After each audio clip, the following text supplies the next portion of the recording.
दोस्तों 30 अक्टूबर से 11th का मंथली एग्जाम शुरू होने जा रहा है, अक्टूबर वाला। और 30 तारीख से ही 12 वालों का सेंटअप एग्जाम शुरू होने जा रहा है। सेंटअप एग्जाम को हिंदी में उत्प्रेषण परीक्षा भी कहते हैं।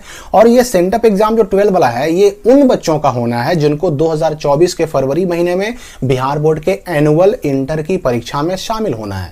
तो यहां पर मैं आपको बता दूं कि ये जो मंथली एग्जाम अक्टूबर का होने जा रहा है 11th वालों का, और सेंटअप एग्जाम होने जा रहा है 12 वालों का, इन दोनों एग्जाम के बारे में मैं दो ऐसी बातें आपको बताने वाला हूं जिनको समझना, जिनको जानना बेहद जरूरी है, वरना आप बहुत सारी दिक्कतों में फंस सकते हैं। आपका नाम कट सकता है, आप परीक्षा देने से यानी फाइनल परीक्षा में बैठने से चूक सकते हैं, वंचित हो सकते हैं। तो दो बातों को समझना बेहद जरूरी है।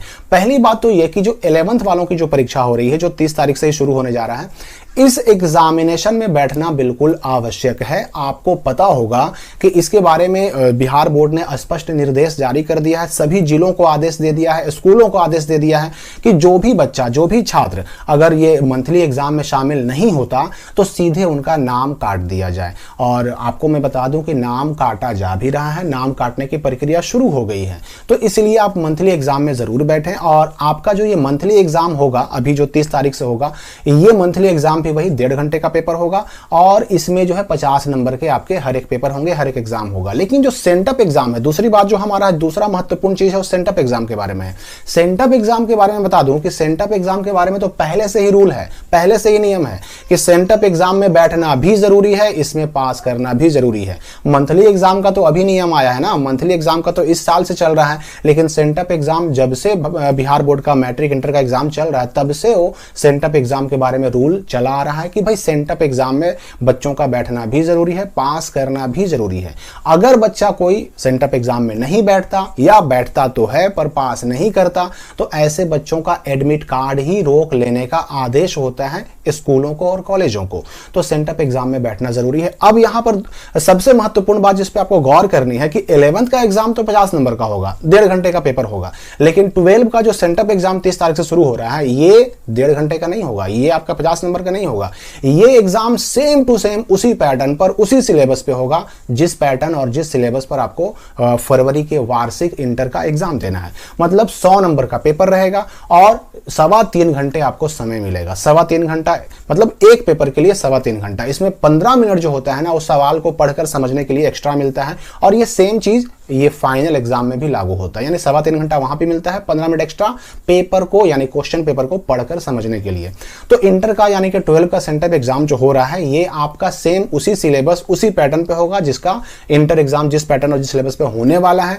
यानी कि 100 नंबर के पेपर होंगे। हाँ, जो सब्जेक्ट प्रैक्टिकल वाले हैं वो सब्जेक्ट 100 नंबर का एग्जाम नहीं होगा, बल्कि 70 नंबर का एग्जाम होगा। और उसमें टाइमिंग जो होता है ना, वो 2.25 घंटा का होता है, आधा घंटा कम होता है।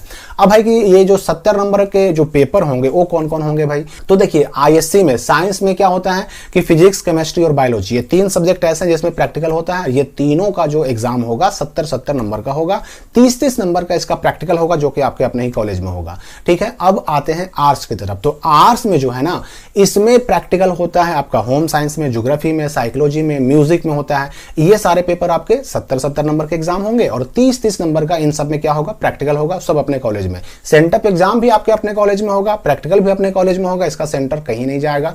इस एग्जाम के लिए एडमिट कार्ड भी नहीं मिलता। अगर आपने फॉर्म भरा है, अगर आप एग्जाम फॉर्म भर चुके हैं, तो आप इस एग्जाम के लिए पात्र हैं, आपको बैठना ही बैठना है। नहीं बैठिएगा तो वैसे भी आपको मैंने बता दिया कि अगर इस एग्जाम में नहीं बैठिएगा तो आपको फाइनल एग्जाम में बैठने नहीं दिया जाएगा। अब रही बात कि सेंटअप एग्जाम में क्वेश्चन कैसे आते हैं, तो आप प्रीवियस ईयर यानी कि पिछले साल के सेंटअप एग्जाम में पूछे गए क्वेश्चन नीचे डिस्क्रिप्शन में और कमेंट में लिंक दिया हुआ है, उससे डाउनलोड करके देख सकते हैं।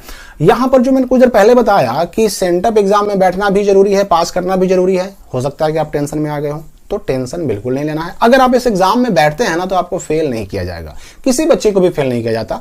जो भी बच्चा एग्जाम देता है वो सभी बच्चे सेंटअप एग्जाम में पास कर दिए जाते हैं। इसलिए बैठना जरूरी है।